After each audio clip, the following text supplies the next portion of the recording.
बहुत समय पहले की बात है। एक विशाल और सुंदर जंगल में एक न्यायप्रिय शेर राजा राज करता था। एक दिन शेर दूसरे जंगल में शिकार के लिए चला गया।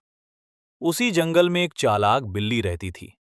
उसने वर्षों तक जंगल के तौर तरीके सीख रखे थे। वो जानती थी किससे कैसे बात करनी है, किसे क्या सुनना अच्छा लगेगा। उसका मन बहुत काला था, पर उसकी जुबान शहद से भी मीठी थी। उसके मन में एक ही सपना पल रहा था, काश राजा कभी लौट कर ना आए और इस जंगल की रानी मैं बन जाऊं। राजा के जाते ही बिल्ली सक्रिय हो गई। वो हर जानवर के पास जाकर मीठी मीठी बातें करती। आप जैसा बलवान तो पूरे जंगल में कोई नहीं। आपकी बुद्धि तो राजा से भी तेज है। जानवर उसकी बातों में आने लगे। उसे लगा कि अब जंगल में उसका प्रभाव बढ़ रहा था। जब भी दो जानवरों में झगड़ा होता, बिल्ली तुरंत वहां पहुंच जाती। बाहर से वो शांति का दिखावा करती।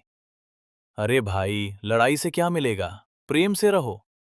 अंदर से खुश होती रहती।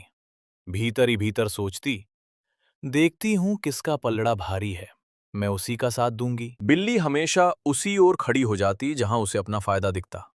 अगर फायदा न भी दिखे तो खुद को हमेशा महान बनाए रखने में लगी रहती और खुश होती रहती। कभी इधर की बात उधर पहुंचा देती, कभी उधर की बात इधर। धीरे धीरे जंगल में अविश्वास और मतभेद बढ़ने लगे। जंगल में दो बंदर रहते थे, बहुत समझदार और चौकन्ने। उन्होंने कई बार बिल्ली को भड़काने वाली बातें करते सुना। जंगल के दूसरे जानवर भी बिल्ली को समझने लगे थे। वे समझ गए कि बिल्ली का मकसद शांति नहीं, सत्ता है। एक दिन बंदरों ने बिल्ली की सच्चाई सामने लाने की योजना बनाई। दोनों ने जानबूझकर झगड़े का नाटक किया। बिल्ली दौड़ी दौड़ी आई। पहले उसने एक बंदर की तरफदारी की, लेकिन जैसे ही उसे लगा कि दूसरा बंदर ज्यादा ताकतवर है, वो तुरंत पलट गई। दोनों बंदर हंस पड़े और बिल्ली की चालाकी का पर्दाफाश हो गया। उसी समय शेर राजा भी शिकार से लौट आया। उसने सबकी बातें सुनी और सच्चाई जान ली।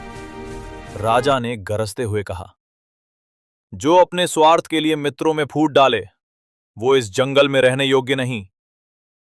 ये सुनते ही बिल्ली डर गई और जान बचाकर भागने लगी।